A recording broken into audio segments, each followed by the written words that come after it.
Ici, on est dans le groupe scolaire Simone Veil, construit à Bourgoin-Jallieu. Donc le contexte urbain ici, c'est une reconquête industrielle d'une grosse fabrique qui était en centre-ville. Nous sommes dans une architecture contextualisée à un urbanisme naissant et contextualisée à un environnement climatique avec des orientations solaires, des vents dominants. Et donc il est constitué de 2 barrettes, l'une le long de la rue, l'autre en cœur d'îlot, et un bâtiment pont qui rejoint ces 2 établissements avec l'ensemble des locaux communs qui forment les préaux des cours. Comme on a implanté les bâtiments nord-sud, on a donc des écritures architecturales qui correspondent aux orientations solaires. La façade sud est écrite avec des protections solaires horizontales, puisqu'on arrête le soleil facilement, qui est haut sur l'azimut. Par contre, le pont, qui lui est orienté à l'ouest, nécessite des protections solaires verticales que l'on a réalisées avec des éléments vitrés qui forment un nuancier qui protège du rayonnement bas du soleil.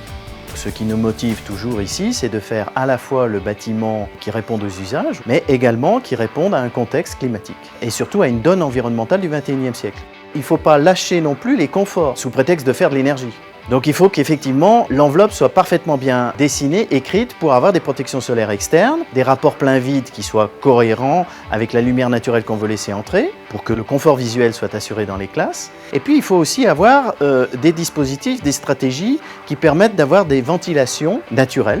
Et en l'occurrence, ce groupe scolaire, il innove puisqu'il utilise effectivement un système qu'on appelle le monodro, qui sont des tourelles que l'on place au-dessus de chacune des classes, qui permet de faire de la ventilation très efficace, la journée quand les enfants sont là, la nuit en free cooling. Et donc ici, nous sommes sur un groupe scolaire qui assure 25 mètres cubes heure par enfant. Je pense que ce dont on est le plus fier ici, c'est d'écrire l'architecture avec des données environnementales et non pas des contraintes environnementales. L'environnement, il est ce qu'il est, c'est pas une contrainte. C'est au contraire un atout, une richesse. Alors, c'est pas un projet réplicable. Nous, nos projets sont uniques puisqu'ils viennent des contextes. Par contre, ce qui est réplicable, ce sont certaines techniques, certains matériaux que l'on peut effectivement retrouver d'un projet à l'autre parce qu'ils ont montré qu'ils étaient efficaces.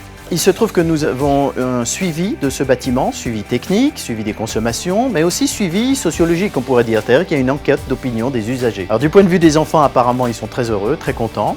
La très grande majorité des personnels aussi. L'usage, le contexte, les conforts, ça se travaille comme la pâte d'un bon pain avec plusieurs ingrédients. Et il n'y a pas de contrainte. Il n'y a que des mauvaises solutions ou des bonnes solutions.